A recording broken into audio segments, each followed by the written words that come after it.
विद्यार्थी मित्रांनो, आज आपण या लेक्चरमध्ये परकीय भांडवल हा घटक अभ्यासणार आहोत किंवा विदेशी भांडवल हा घटक अभ्यासणार आहोत.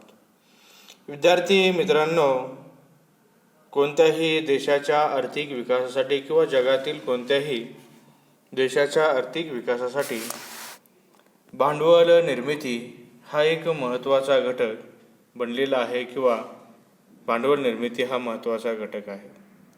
विद्यार्थी मित्रांनो, विकसनशील किंवा अल्पविकसित देशामध्ये त्या देशाच्या आर्थिक विकासासाठी जे काही आवश्यक असणारे भांडवल आहे हे भांडवल कमी प्रमाणामध्ये असते किंवा त्यांच्या भांडवल निर्मितीवरती मर्यादा असतात. विद्यार्थी मित्रांनो, अशा भांडवल निर्मितीची ही समस्या सोडवण्यासाठी विकसित देशाकडून विकसनशील देश किंवा अल्पविकसित देश हे परस्परांना लाभ होण्याच्या दृष्टीने कर्ज घेत असतात किंवा विद्यार्थी मित्रांनो, भांडवल निर्मितीची समस्या सोडवण्यासाठी विकसित देशांकडून विकसनशील किंवा अल्पविकसित देशामध्ये परस्परांना लाभ होण्याच्या दृष्टीने गुंतवणूक केली जात असते. विद्यार्थी मित्रांनो, अशी करण्यात आलेली गुंतवणूक म्हणजेच परकीय भांडवल असते. परकीय भांडवल हे ज्या देशामध्ये गुंतवले जात आहे किंवा गुंतवले जात असते तो देश त्या देशामार्फत किंवा गुंतवलेल्या देशामार्फत त्या देशांना फायदा होत असतो किंवा दोन्ही देशांना अशी जी काही विदेशी गुंतवणूक असते किंवा जे काही परकीय भांडवल असते हे परकीय भांडवल दोन्ही देशांना फायदेशीर असते.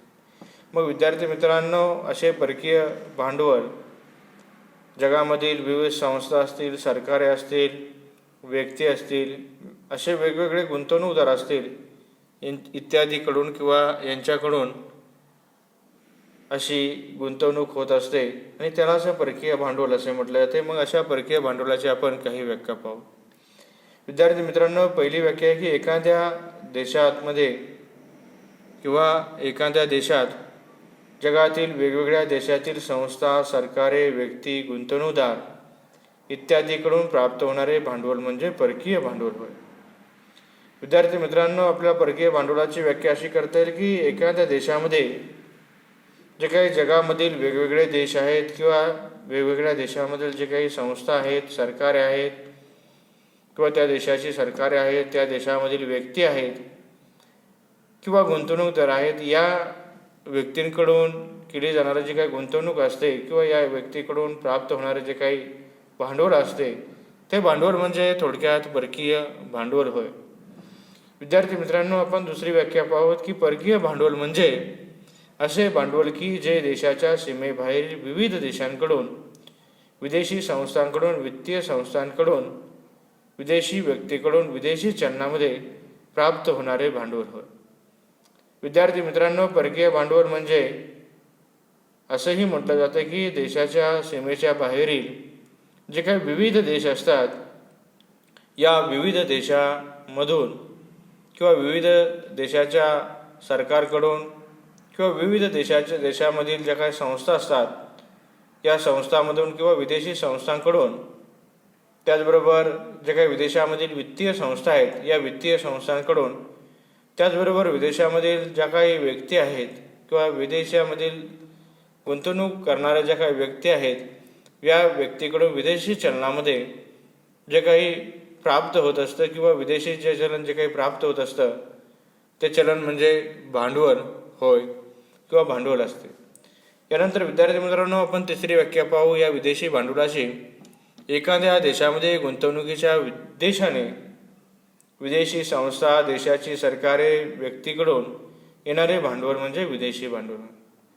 विद्यार्थी मित्रांनो, एखाद्या देशाची जी काही गुंतवणूक असते किंवा एखाद्या देशामध्ये जी काही गुंतवणूक होत असते या गुंतवणुकीच्या उद्देशाने विदेशामधील संस्था, विदेशाची सरकारे आणि विदेशामधील व्यक्तींकडून येणारे जे काही भांडवल असते ते भांडवल म्हणजे विदेशी भांडवल होय किंवा त्या भांडवलाला किंवा त्या गुंतवणुकीला विदेशी भांडवल असे म्हटलं जातं. विद्यार्थी मित्रांनो, परकीय भांडवलाच्या माध्यमातून वित्तीय, त्याचबरोबर तांत्रिक आणि व्यवस्थापकीय साधनसामग्रीच्या साहाय्यानं किंवा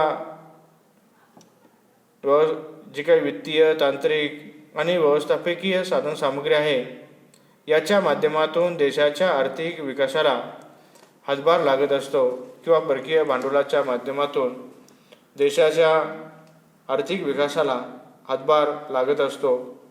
भारताचा विचार केला तर भारतामध्ये 3 प्रकारची परकीय गुंतवणूक होत असते किंवा परकीय भांडवल गुंतवले जात आहे किंवा भारतामध्ये 3 प्रकारचे परकीय भांडवल गुंतवले जाते. यामध्ये विद्यार्थी मित्रांनो, देणग्या असतील, विविध देशांकडून मिळणाऱ्या देणग्या, विविध देशांकडून मिळणारे परकीय कर्ज, त्याचबरोबर परकीयांनी भारतामध्ये केलेली गुंतवणूक यांचा यामध्ये समावेश होत असतो. दुष्काळ, नैसर्गिक आपत्ती, सार्वजनिक सेवाभावी कार्य किंवा सार्वजनिक सेवेच्या स्वरूपामध्ये केले जाणारे कार्य यांचा किंवा या कारणांनी देणग्यांच्या स्वरूपामध्ये देशामध्ये परकीय भांडवल हे येत असते किंवा देशाला परकीय भांडवल प्राप्त होत असते. विद्यार्थी मित्रांनो, परकीय कर्ज हे सामान्यतः विकसित देशातील सरकारद्वारे किंवा जागतिक बँक असेल, आंतरराष्ट्रीय नाणेनिधी असेल किंवा इतर ज्या काही वित्तीय संस्था असतील यांच्या मार्फत हे गुंतवणुकीच्या स्वरूपानं किंवा जे काही कर्ज मिळते या कर्जाच्या माध्यमातून परकीय भांडवल प्राप्त होत असते किंवा परकीय भांडवल येत असते. विद्यार्थी मित्रांनो, परकीय कर्ज ही ज्या देशाच्या चलनात मिळवली जातात किंवा ज्या देशाच्या चलनात मिळत असतात त्याच देशांच्या चलनामध्ये परत केली जात असतात किंवा काही प्रसंगी ते भारताने जर परकीय कर्ज घेतले असेल तर ते भारताच्या चलनातही म्हणजे रुपयातही त्याची परतफेड केली जाऊ शकते. विद्यार्थी मित्रांनो, विकसित देशामधील खाजगी क्षेत्रामधील किंवा विकसित देशातील खाजगी क्षेत्रामधील उद्योग संस्थाद्वारे भारतीय अर्थव्यवस्थेमध्ये वेगवेगळ्या क्षेत्रामध्ये गुंतवणूक ही केली जात असते आणि ही गुंतवणूक म्हणजे परकीय गुंतवणूक असते किंवा विदेशी गुंतवणूक असते. विकसित देशामधील उद्योग संस्था या भारतामधील उद्योग संस्थेबरोबर सहकार्य करून परकीय गुंतवणूक करत असतात. परकीय भांडवलासोबतच विकसित तंत्रज्ञान, यंत्रे, कौशल्ये यांचे हस्तांतरणही गुंतवणुकीच्या साहाय्यानं किंवा यांचे हस्तांतरणही गुंतवणूक केल्या जाणाऱ्या देशामध्ये होत असते किंवा घडून येत असते. विद्यार्थी मित्रांनो, अशी जी काही परकीय गुंतवणूक किंवा विदेशी गुंतवणूक जी काही आपल्या देशामध्ये होत असते किंवा जगातील इतर देशामध्ये होत असते त्या देशाच्या आर्थिक विकासाच्या दृष्टिकोनाने ती गुंतवणूक अत्यंत महत्त्वाची मानली जाते किंवा परकीय भांडवल देशाच्या आर्थिक विकासामध्ये एक महत्त्वाची भूमिका बजावत असते. विद्यार्थी मित्रांनो, असे जे काही परकीय भांडवल असते हे परकीय भांडवल देशाच्या आर्थिक विकासामध्ये कशा प्रकारे भूमिका बजावत असते ते आपण अभ्यासू. विद्यार्थी मित्रांनो, आर्थिक विकासामधील किंवा आर्थिक विकासातील परकीय भांडवलाची भूमिका आपण थोडक्यामध्ये अभ्यासू किंवा त्याचा अभ्यास करू. विद्यार्थी मित्रांनो, कोणत्याही देशाच्या आर्थिक विकासासाठी मोठ्या प्रमाणावरती भांडवलाची आवश्यकता असते हे आज आधुनिक जगामध्ये सिद्ध झाल्याचे आपल्याला पाहायला मिळते. अल्पविकसित किंवा विकसनशील देशामध्ये भांडवल निर्मितीचा वेग हा कमी असतो किंवा मंद असल्याचे आपल्याला पाहायला मिळते. त्यामुळे आर्थिक विकासासाठी आवश्यक असणाऱ्या भांडवलाची कमतरता निर्माण होत असते किंवा कमतरता निर्माण होऊन ही कमतरता भरून काढण्यासाठी परकीय भांडवलाची मदत आपल्याला घ्यावी लागते. परकीय भांडवलाच्या माध्यमातून औद्योगिक आणि आर्थिक प्रगती साध्य होत असते. भारतासारख्या विकसनशील देशाचा विचार केला तर भारतासारख्या विकसनशील देशामध्ये दरडोई उत्पन्न कमी असल्याने आपल्याला बचतीचे प्रमाणही कमी असल्याचे दिसून येते. त्यामुळे भारतासारख्या गरीब आणि विकासाच्या मार्गावर धावणाऱ्या देशाच्या दृष्टीने आर्थिक विकासामध्ये परकीय भांडवलाची जी काही भूमिका आहे ती भूमिका अत्यंत महत्त्वाची असल्याचं आपल्याला दिसून येतं. मग अशा आर्थिक विकासामधील परकीय भांडवलाची भूमिका आपण काही मुद्द्यांच्या आधारे अभ्यासू. तर याच्यामध्ये पहिला मुद्दा आहे की औद्योगिकीकरणाला चालना. किंवा विद्यार्थी मित्रांनो, आर्थिक विकासामध्ये परकीय भांडवलाची भूमिका कशा प्रकारे काम करत असते किंवा परकीय भांडवलाची भूमिका कशा प्रकारे कार्य करत असते हे आपण अभ्यासू. याच्यामध्ये पहिला आहे की औद्योगिकीकरणाला चालना. विद्यार्थी मित्रांनो, आर्थिक विकासामध्ये औद्योगिकीकरणाला अत्यंत महत्त्व असल्याचे आपल्याला दिसून येते. देशामध्ये औद्योगिकीकरणासाठी वेगवेगळे उद्योगधंदे सुरू करणे आवश्यक असते किंवा आवश्यक असल्याचे आपल्याला पाहायला मिळते. लोखंड असेल, पोलाद असेल, विविध रसायने असतील, कोळसा असेल, अभियांत्रिकी उद्योग असतील, अशा विविध उद्योगांची उभारणी देशाच्या आर्थिक विकासासाठी करावी लागते. त्यासाठी प्रचंड प्रमाणावरती किंवा मोठ्या प्रमाणामध्ये भांडवलाची आवश्यकता ही असते. अल्पविकसित देशामध्ये भांडवल निर्मितीचा दर हा कमी प्रमाणामध्ये असल्याने मोठ्या प्रमाणावर भांडवलाची आवश्यकता ही निर्माण होत असते किंवा अल्पविकसित देशामध्ये देशाचा विकास करण्यासाठी मोठ्या प्रमाणावरती भांडवलाची आवश्यकता असते. विद्यार्थी मित्रांनो, अल्पविकसित देशामध्ये भांडवल निर्मितीचा दर कमी असल्याने मोठ्या प्रमाणावरती गुंतवणूक करणे हे त्या देशाला शक्य होत नाही. अशा परिस्थितीमध्ये परकीय भांडवलाची मदत घेऊन जे काही प्रमुख उद्योग असतात, लोखंड असेल, पोलाद असेल, रसायन असेल, कोळसा असेल, अभियांत्रिकी वस्तू असतील, असे उद्योग उभारले जात असतात. विद्यार्थी मित्रांनो, थोडक्यात विदेशी भांडवल हे देशाच्या औद्योगिकीकरणाला चालना देत असल्याचे आपल्याला पाहायला मिळते किंवा औद्योगिकीकरणाला चालना देत असते. औद्योगिकीकरण हे आर्थिक विकासाचे तसेच आर्थिक विकासामध्ये औद्योगिकीकरणाला महत्त्व असल्याचे आपल्याला दिसून येते. विद्यार्थी मित्रांनो, अशा प्रकारे परकीय भांडवल देशाच्या आर्थिक विकासामध्ये महत्त्वाची भूमिका बजावत असते. विद्यार्थी मित्रांनो, यानंतर पुढची भूमिका आहे आर्थिक विकासामधील परकीय भांडवलाची नैसर्गिक साधनांचा पर्याप्त वापर. विद्यार्थी मित्रांनो, मागास किंवा अल्पविकसित किंवा विकसनशील देशामध्ये मनुष्यबळ, खनिजे, वनसंपदा किंवा वनस्पतीची जी काही संपदा असते किंवा नैसर्गिक संपत्ती असते, त्याचबरोबर जलस्रोत यासारखी जे काही नैसर्गिक साधन संपत्ती आहे किंवा नैसर्गिक संसाधन आहेत यांची कमतरता नसते. हे मोठ्या प्रमाणामध्ये उपलब्ध असतात. परंतु मुख्य समस्या असते ती संसाधनाने आर्थिक विकासासाठी वापरात आणण्याची. म्हणजे उपलब्ध असणारे जी काही नैसर्गिक संसाधने आहेत ही नैसर्गिक संसाधने वापरात आणण्याची किंवा आर्थिक विकासासाठी त्याचा वापर करण्याची मुख्य समस्या या मागास किंवा विकसनशील देशामध्ये असल्याचं आपल्याला पाहायला मिळतं.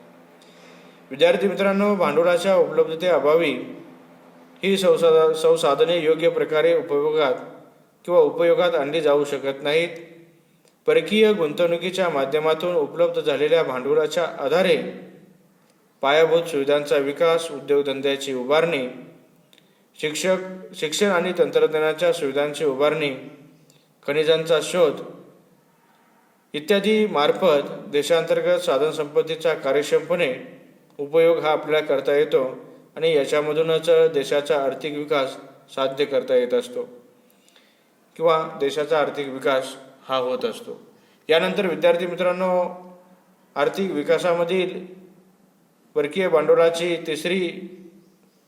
जी काही भूमिका आहे त्याच्यामध्ये तिसरी भूमिका आहे व्यापार तोलातील असंतुलन दूर करणे.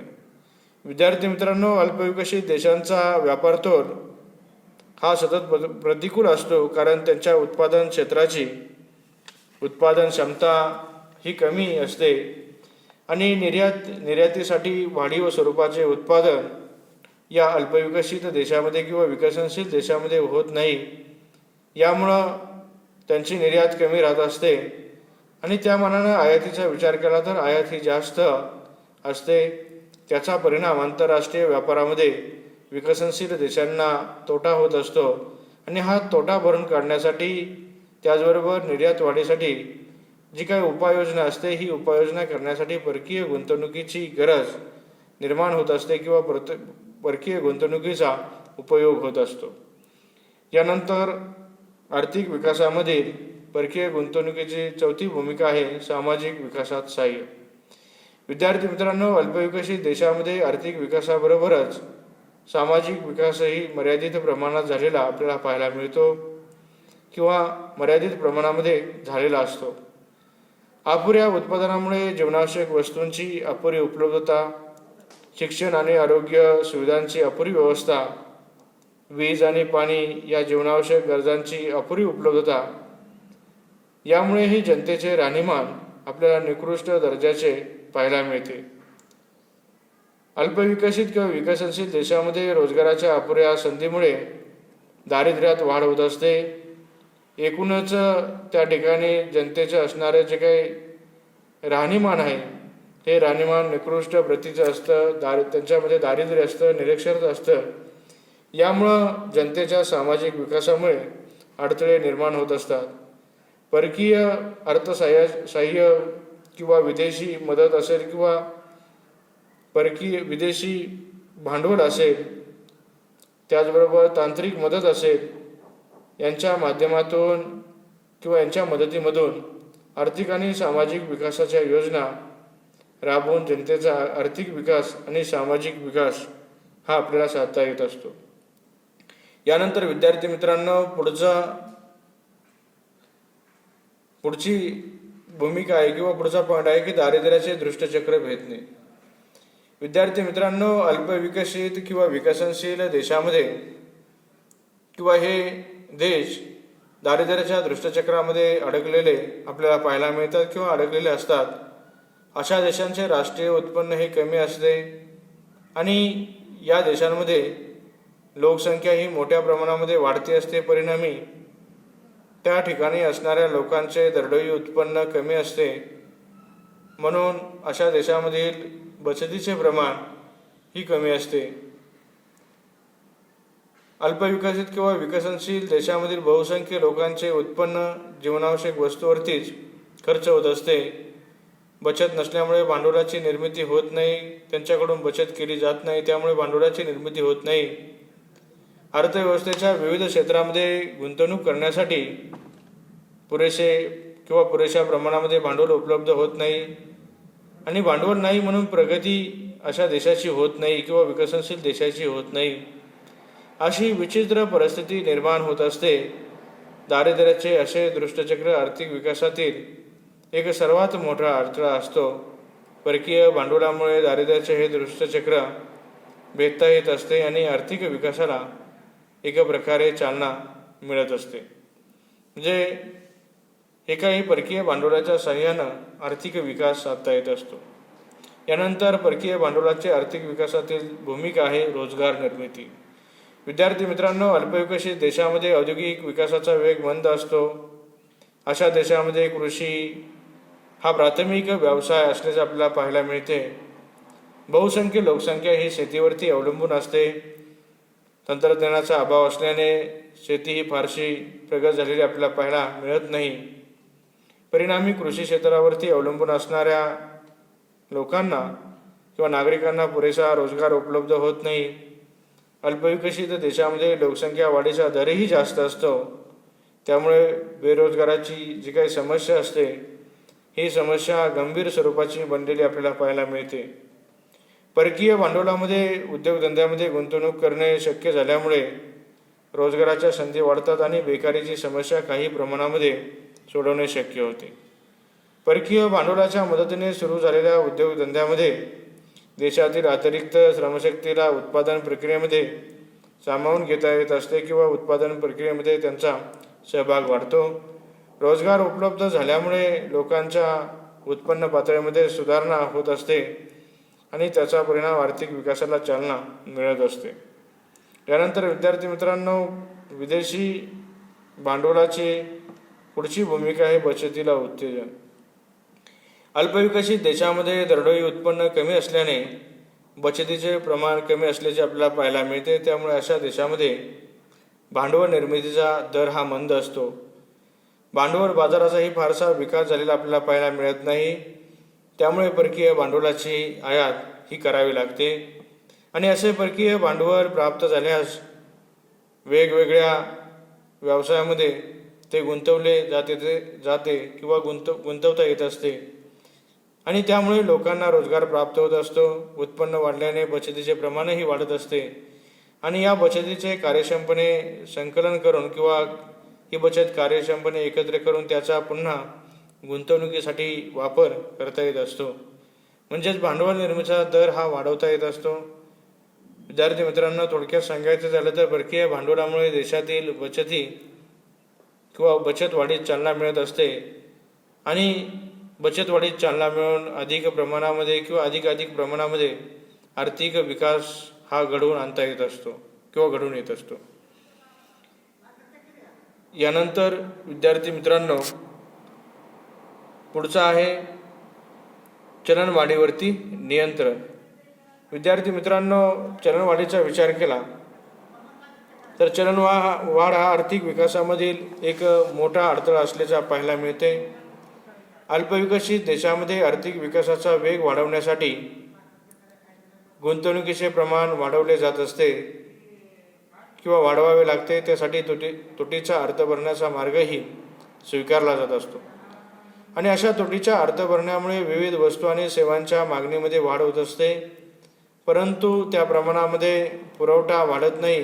परिणामी चलनवाढीची परिस्थिती निर्माण होत असते.